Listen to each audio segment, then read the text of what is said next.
Karon na ako mag-isgot kaninyo may tungod sa usa ka topiko, keeping your vision alive and fresh.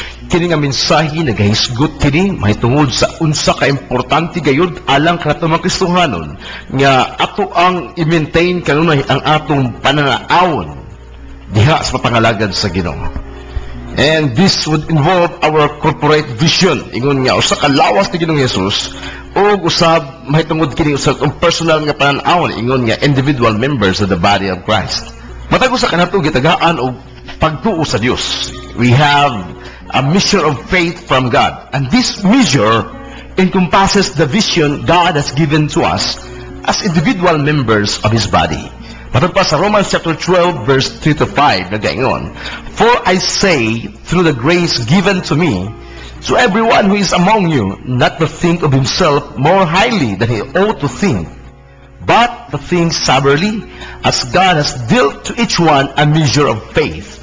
For as we have many members in one body, but all the members do not have the same function, so being many are one body in Christ, and individual members of one body." We are a many-member body moving and functioning together in the corporate vision God has given to the body. Matag usa ka nato, maskin pag unsa imong relihiyon, unsa ang imuhang denominasyon, unsa imong iglesia, as long as ikaw nagatuo kag Ginoong Hesus nga imo siyang manuluwas, you are a member of the body of Christ, regardless of denomination. Ang atong pananawon sa Dios, ang atong pananawon ingon nga nangalagad sa Ginoo, mao kini ang nagapalihok kanato nga magapadayon sa pangalagad sa atong buhay ka Dios. Tungod kung wala kitay pananawon, wala kitay susama ni ini, dili gayud kita makapadulong sa atong padulungan sa unahan. Kung ikaw usa ka negosyante, o kung wala kay pananawon alang sa imong nga business, dili gyud ikaw moasenso. Mausab kini sa pangalagad sa Ginoo nga kung wa kitay panawon, nagsigir tagsimba kada Domingo o sa atong ginahimo, atong tag-prayer meeting, apan kung wala kitay panawon, wa kitay plano, wala kitay panawon dito sa unahan, dili gayud kita makapadayon sa pangalagad sa Dios. Proverbs chapter 28 verse 18, "Where there is no vision, the people cast off restraint, but happy is he who keeps the law." Sa atong pinulungan, kung wala daw pananawon o walay gitawag na revelation or walay pananawon nga prophetic vision, ang mga katawhan mahimong maluya gayon. Apan malipayon siya, nagapaminaw, nagapadayon sa pangalagad sa Dios, tuon siya mga pulong. Kasagaran sa mga tao, maayo lang sila sa pagsugod. Dako ilang panawon, maayo ang ilang pagsugod kay naas lagay purpose nini. Apan nito sa unahan, nahimo nga nawala ug napala ang pananawon.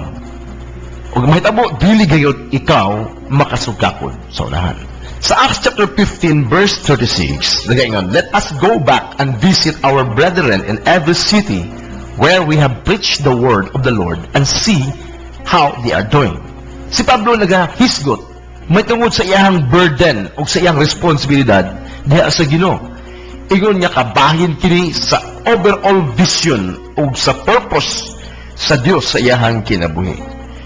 In Acts chapter 16 verse 6 to 10, ug ang pananawon miabot kang Pablo niya nang gabiuna nga dunay usa ka tao sa Macedonia nga nagabarog ug nagahangyo diha kaniya. Nagaingon, "Adto ikaw sa among lugar sa Macedonia ug tabangi kami." Mao kana ang pananawon ni Pablo. There should always be the overall vision ug tumong sa diin ang Dios nagabutang sa atong kasing-kasing pinaagi siyang pulong ug sa iyang balaan nga espiritu. Ug kini nga pananawon nagapabilin kini kanunay sa matag usa nato nga kasing-kasing. Nagkinahanglan gyud kita og pananawon ug tumong so that we can experience victories. Makaangkon lamang kita og kadaugan, makaangkon lamang kita og kasiguruhan o katagbawan o kadaugan sa pangalagad sa Dios kung aduna kitay pananawon. Apan kung wa gani, wa tay nahimo, wa tay na-perform o dili kaya kita madasig kay wa man tay agi. Tungod kay wa man kay pananawon o tumong sa pangalagad sa Dios. But kung magasaysay ka ninyo karon, kung unsa ang overall vision o purpose ingon niya kita membro sa lawas ni Ginoong Hesus. God's overall vision para sa iyang iglesia nga mahimo gayud kita nga matured, mahimo kitang hantong nga nagkahiusa sa pagpamuhat sa iyang buluhaton nga ato gipenetrate ang tibuok kalibutan sa pagsangyaw sa iyang pulong. As a result, ang Ebanghelyo makapadayon gayon dito sa tibuok nato kanasuran o sa uban pang nasod. Mao kini gayon ang pananaw sa Dios alang sa iyang iglesia. Dilibot ang Ginoo nga diri lamang ang iyang iglesia sa Jensen, dilibot ang Dios nga diri lamang sa atong lugar ang pagpaturok sa iyang ebanghelyo. Apan buot sa Dios nga tibuok kalibutan makaabot gayon ang ebanghelyo sa pagsangyaw sa laing mga tao. Mao hinungdan gani kining radio station na himo, mao hinungdan kini nga programa na himo tungod kay di lamang buot sa Dios ubuot nato nga diri lamang sa atong lugar apan makaabot kita sa pagsangyaw sa ebanghelyo didto sa nakanlain nga dapit kutob sa maabot dinhi nga estasyon. Kini ang overall vision and purpose gayud sa Dios alang sa iyahang buluhaton. In Matthew chapter 24 verse 14, and this gospel of the kingdom will be preached in all the world as a witness to all the nation, and then the end will come. Kumasangyaw na ang pulong sa Diyos sa tibuok kalibutan. Diha na gayon magsugod, umuabot na ang katapusan. This is the bigger picture of all that we are to do in Jesus. Ingon niya kita at usa kalawas ni Ginoong Hesus, kinhanglan nato nga ang atong pananawon mga padayon gayon. Apan dili nato malikayan usahay nga mas kinpa adun kita klaro kayo nga pananawon naningkamot kita nga ma-maintain nato ang atong pananawon apan ang yawa buot gayud iyahang takdangon buot sa yawa nga ang ato ang pananawon mamahimong halap buot sa yawa nga mabutahan kita buot sa yawa nga atong pananawon mawala. Kung atong Diyos buot siya nga makaangkon kita og clear vision, makaangkon kita og makapanayon ni pananawon apan ang yawa dili gusto niya na. It is important to understand that we have an adversary nga mao ang yawa. Siya buot gayud nga mawala kita sa kabuton sa Ginoo. Buot ang yawa nga kita maluya, ma-discourage og mawad-an tagpaglaom aron dili kita mahimong epektibo nga nangadlagad sa Dios. Sa 2 Corinthians chapter 4 verse 3 to 4 nagaingon, even if our gospel is veiled to those who are perishing, whose minds the God of this age blinded, who do not believe, lest the light of the gospel of the glory of Christ, who is the image of God, should shine on them. Kini nga verse ko naghisgot nga ang yawa karong panahona siya ang naghatag og pagkabuta sa mga espirituhanon nga pananaw sa mga katawan sa Dios. Hilabi na sa mga tao nga dili mo tuo. Hilabi na sa mga tao nga di gimaminaw o dili mo tuo sa ebanghelyo sa Dios. Sila ang mga tao nga gibutahan sa yawa karong mga panahona. Ginaingnan kita, we are told that we are not to be ignorant of Satan's devices.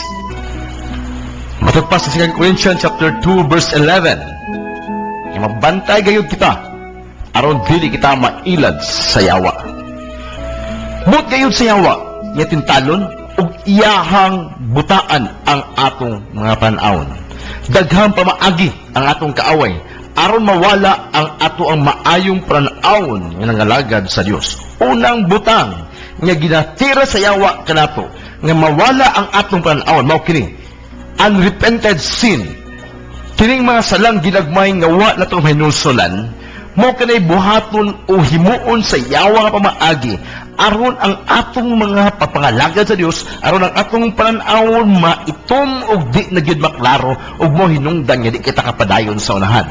Isaiah chapter 59 verse 9 to 12 nagaingon, it says here, they grope for the wall like the blind and stumble at noonday as at twilight because of their sins being multiplied before God. Ang mga tao sa unang panahon nahikimog gisa na butaan ug wala sila magkatinarong, wala na sila di na maayong ilahang nahitabot tungod kana sa mga sala nga nagkadaghan nga ilang gihimo diha sa Ginoo. Usa hinungdan niya ang sala nila migdaghan atubangan sa Dios. Tungod kini kay wa gyud sila maginulsol. wa gyud nila pangayo ipasaylo ang ilang nahimo nga dili may atubangan sa Dios.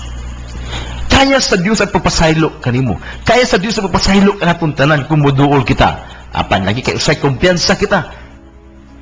Nya total gamay lang bitaw na. Mao hinungdan nga dili kita makapahinulsol o nianang panahona na wala ang atong maayong panahon nga nangalagad sa Dios.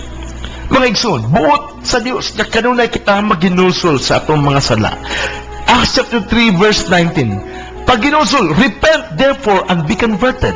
Aron ang imong sala mapala, ay imong sala mawala. Ug moabot kanimo ang panahon sa pagka-refresh, panahon nga ikaw mapresko pag-usab pagpangalagad niya na atubangan sa Dios. Atong ginulsulan ang atong mga sala, mga igsoon. Gamay, dako, ubas ni una kang wa kay sala, still imo ka nang hinulsulan tungod kay makasala kita, aduna kita makasaypan. Broken relationship in the body cause spiritual blindness.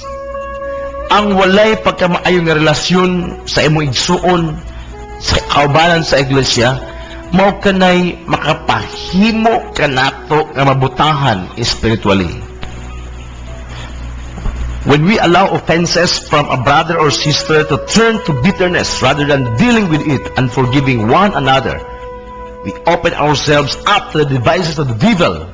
We open ourselves up to the devices of the devil and our spiritual eyes become blinded. Ito na yung mga panahon ang imo igsuon nga babae o lalaki, nasuko ikaw, nahiubos ikaw, yung imong pagbati na himo na develop sa gitawag na pagkasuko, pagkapungot, ug nag-angkon ka og hatred sa imong kasing-kasing. Mao kay hinungdan nga mawala ang imong maayong relasyon nga sa Ginoo. Mao kay hinungdan nga mapalo ang imuhang panan-awon nga nangalagad sa Dios. Ayaw tuguti ang yawa nga muhari sa atong kasing-kasing. Tungod lamang sa kahiubos ug kasuko nga imong gibati. Buot sa Dios nga maginulsol kita ni ana aron ang atong panan-awon ingon nga mga anak sa Dios, aron kita makapadayon sa unahan. Ikinahanglan nga mopasaylo kita, ikinahanglan nga tanggalon nato ang tanang pagbati nga kasuko ug kahiubos. Come to Jesus for repentance and God will bless you. 1 John chapter 2 verse 9 to 11 nagaingon siya nga anaa diha sa kahayag unya nasuko siya igsuon o siya igsuon nga babae o lalaki. Wala pa siya sa kahayag, apat anaa siya sa kangitngit. He who loves his brother abides in the light. Kung naigugma ka, ikaw sa mo igsuon, anaa gyud ikaw diha sa kahayag. O wala dapit ang kasuko o kaligot-got sa atong kasing-kasing. Another pamaagi nga ang yawa mupalong sa atong panan-awon kining gitawag na too much focus on carnality or the lust of the eyes. Mahinungdan nga mawala ang atong ang pananawon. Sa Genesis chapter 3 verse 6, sa diin niya si Iba milantaw sa kahoy ug sa iyang pananawon maayo kayto ang kaunon. Nindot kayo siyang pananawon ug mahitabo mga kaigsuonan nga siya na ilad na tintal ug iyahang giablihan ang iyahang kaugalingon aron siya makaangkon og sala at tubangan sa Dios. Sa diig tawan niya ang usa ka mansanas na ibog siya pagayo. Busa ang ato mga mata di ay ato aking tipigan, atong bantayan kung unsa ang atong ginalantaw. Kay mao kani hinungdan nga mawala ang imuhang maayong pananawon sa ikaw nangalagad sa Ginoo. Usa ka example usab si Lot. Lot's desire for earthly and carnal things mo hinungdan nga nawala ang iyahang pananawon nga na sa Dios. Ug ang resulta nahimo siyang karnal nga tao ug nawala gayud ang iyang maayong relasyon o pangalagad nga na sa Ginoo. Si David nagaingon sa Psalms 119 verse 37, "Turn my eyes from looking at worthless things and revive me in your way." This is a very good prayer. Alam nato nga atong mga mata atong isalikway sa pagtan-aw ni mga walay pulos nga butang nining kalibutan. Ug atong hangyoon ang Ginoo nga i-revive bag-ohon niya ang atong pangunahuna ug pamaagi. ang paglantaw sa mga kalibutanong butang, ang paglantaw sa mga dili Diyos nun nga pananaon, maugayod ka na ang makapapalong sa ato ang pagpangalagad kadasig niya sa Ginoo. Genesis chapter 19 verse 26 na gayon, ang asawa ni Lot milingi sa likod ug nahimo siya nga poste sa asin. Paglantaw sa iyang asawa, kay gisayangan siya sa iyang bahandi, gisayangan siya sa iyang butang nga nabilis ng balay. In fact, ang instruction sa Ginoo nga di gimulingi sa likod. Apan kay gisayangan gyud siya, nahigam gyud siya, milantaw, o ang tunglong miabot siyang kinabuhi. Namatay siya, o nahimo gayon siya nga pusti sa asin. Usap po sa mga tamaagi sa yawa, kaya mapalong ang atong pananawon, kining paglantaw sa kalisdanan. Usahay, ang atong nakita ang kalisdanan, dito na ito ginafokus ang atong pangunahuna. Ang yawa, iyaha ka ng gamiton.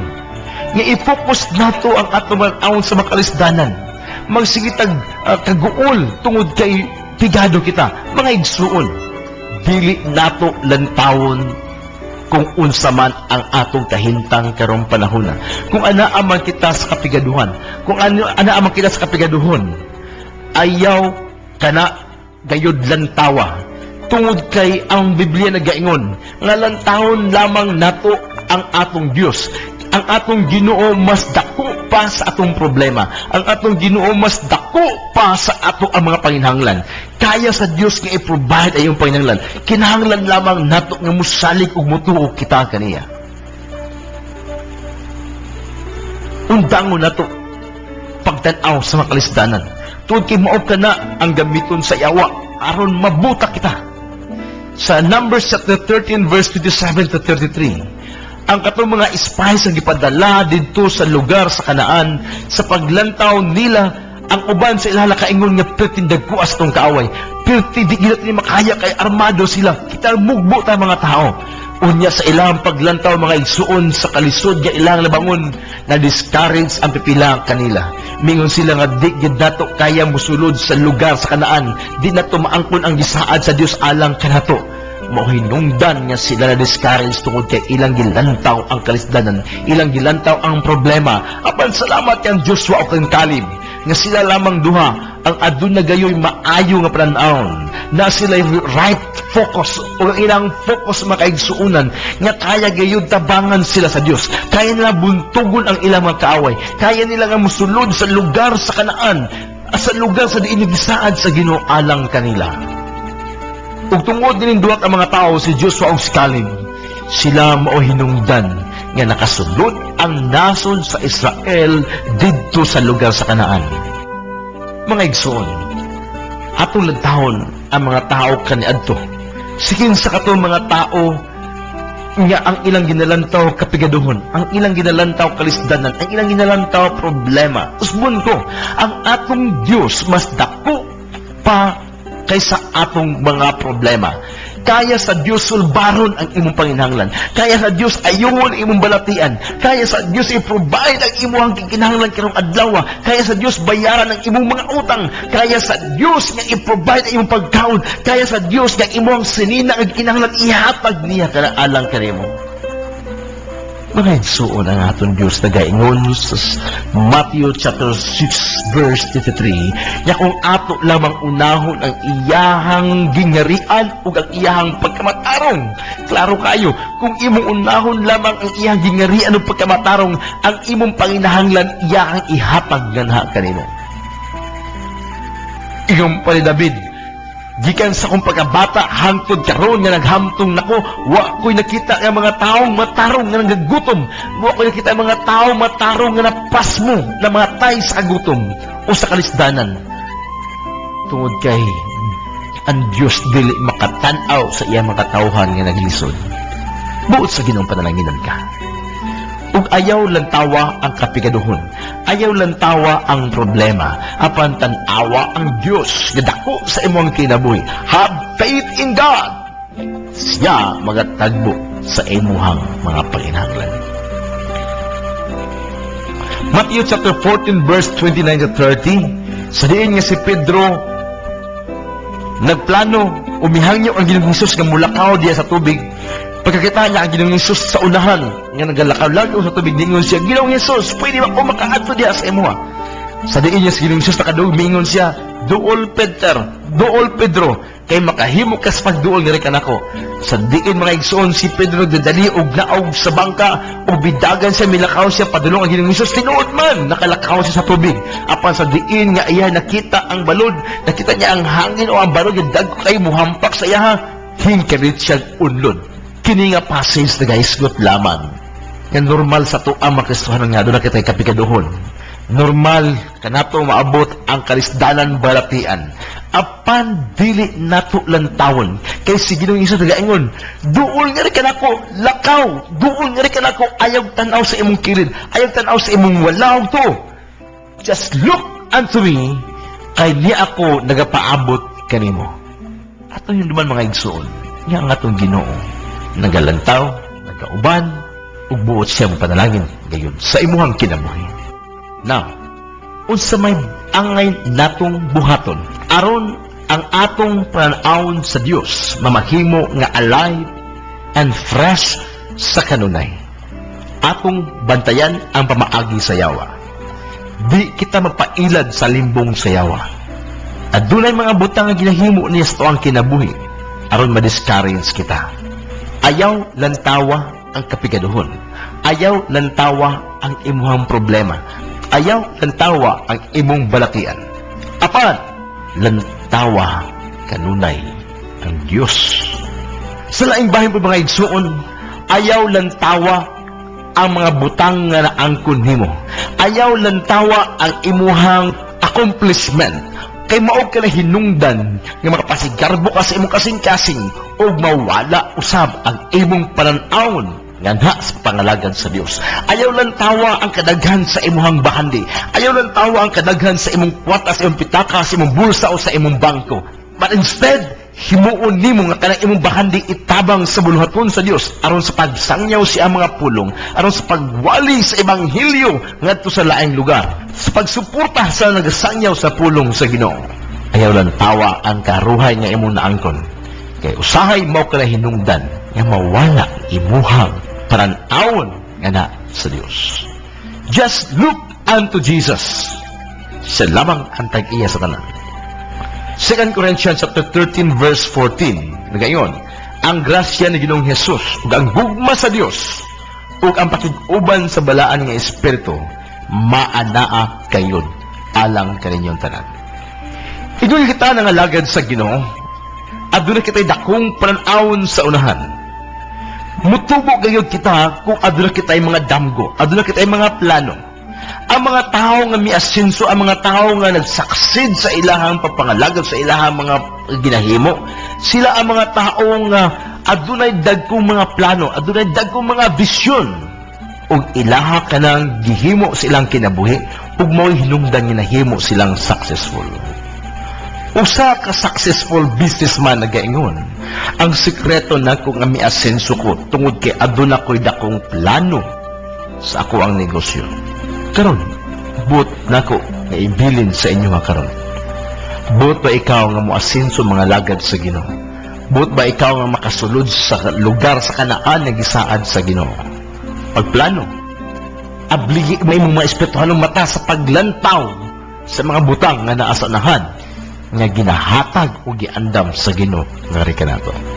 Mamahimo kang maayo nga Kristohanon, mamahimo kang ligo nga Kristohanon, mamahimo kang epektibo nga Kristohanon kung sa diin aduna kay maayong panglantaw sa papangalagad sa Ginoo. Buot ko mag-ampo kanimo karon taknaa. Kung gibati man nimo nga naa kanimo ang kaluyahon, karon taknaa ako mag-aampo kanimo. Labing kamahalan nga Dios, imo nakita ang mga katawhan nimo nga paminaw karon. Mga tao o Dios nga paminaw sa kahanginan. Uban kanila o Dios wa pagikasabot sa kaluwasan.